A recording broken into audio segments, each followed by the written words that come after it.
I'm joined by Montana Republican Congressman Ryan Zinke, a member of the House Foreign Affairs Committee and the U.S. Joint Commission on China. Congressman, thank you so much for coming on. Good to meet you. Good to have you here. I want to talk about President Biden's meeting with President Xi. You know, they talked about a number of important issues, everything from AI controlling nuclear weapons to what China's role should be in curbing North Korea when it comes to Russia.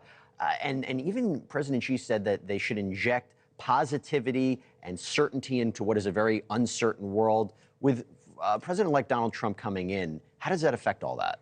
I think it's going to be a reset. And you look around the world, what we have obviously Ukraine, we're $200 billion in, no plan, no objectives. You have Iran firing direct ICBM missiles to Israel. We have Venezuela, which no one talks about a lot, but we should. It's in our southern hemisphere, and the Monroe Doctrine matters. And then China. China has emerged, moving into the adversary, competitive, almost into an enemy in places, supplying arms, ammunition, through its proxies again. And it's pushing its muscle in the Pacific. They know that our military is largely out of position, so I think it's time for a reset. We're going to need our allies to stand with us and push back on China's aggressiveness. And Taiwan always comes up. Is Taiwan their goal? Is it a goal in a 5-meter target? Is it a goal this year?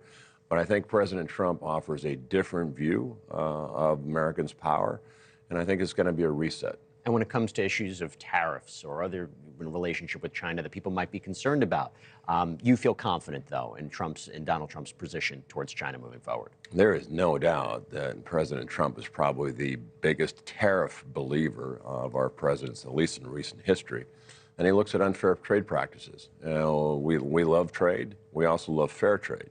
But when you bring products to the market that are made by child wages, by no environmental, so that when the playing field is not even, I think Trump's going to push back on that. I'm glad we have you here because I want to hit a number of different subjects with you. We've been talking a lot about this hearing on Tuesday about FEMA, and if these allegations are true, it's horrendous. And I want to play you something because we spoke to Utah Republican Congressman Burgess Owens about this yesterday. Let me play this for you. Get your reaction. Well, it's more than just one person. This is an ideology that believes in one simple thing: misery is a political strategy. And this is what you're seeing right now. At the same time, if these were illegal aliens or illegal migrants, believe me, they would have all type of cushy opportunities to make sure they can make it through this tough times. So what we're looking at really is a heartless government, which is why we need to disrupt this. So these are the kind of things we're going to address. I'm hoping we can hold people accountable, not just firing them. If people are doing things purposely to hurt other Americans, they need to be held accountable in a criminal way. So do you agree that criminal charges could be on the table? How will FEMA be held accountable for the allegations that their workers were skipping over people with Trump signs? Well, the big question is, was it one-off? Was it a single worker? Was it many? Or is it within the institution itself? If it's definitely within the institution, there'll be accountability held, as there should be.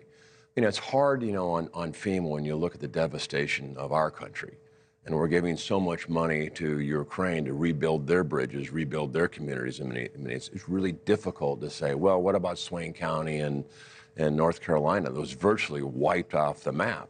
We got to help our people, American First policy. But I tell you, if there's workers out there that judged help on the basis of political lines, there should be accountability, absolutely, down to the person. I think really interesting questions and maybe even more interesting answers will happen during that hearing. Look, I can't have you here without talking about what happened this week. I mean, you had served with former President Donald Trump as the Secretary of the Interior back in 2017. I need your opinion on some of these cabinet appointments or these nominees. So CEO Chris Wright for Energy Secretary. We know Congressman Matt Gaetz for Attorney General. Fox News host Pete Hegseth for Defense Secretary. This is just to name a few. You like these picks? You think they're going to get confirmed?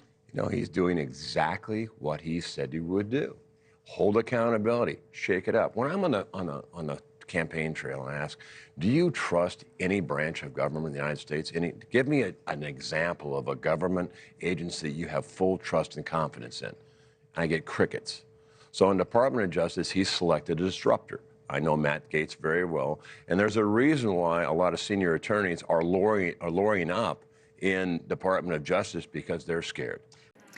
Thanks for watching. Go to joinnn.com to find News Nation on your television provider. And don't forget to click the red subscribe button below to get more of News Nation's fact-driven, unbiased coverage.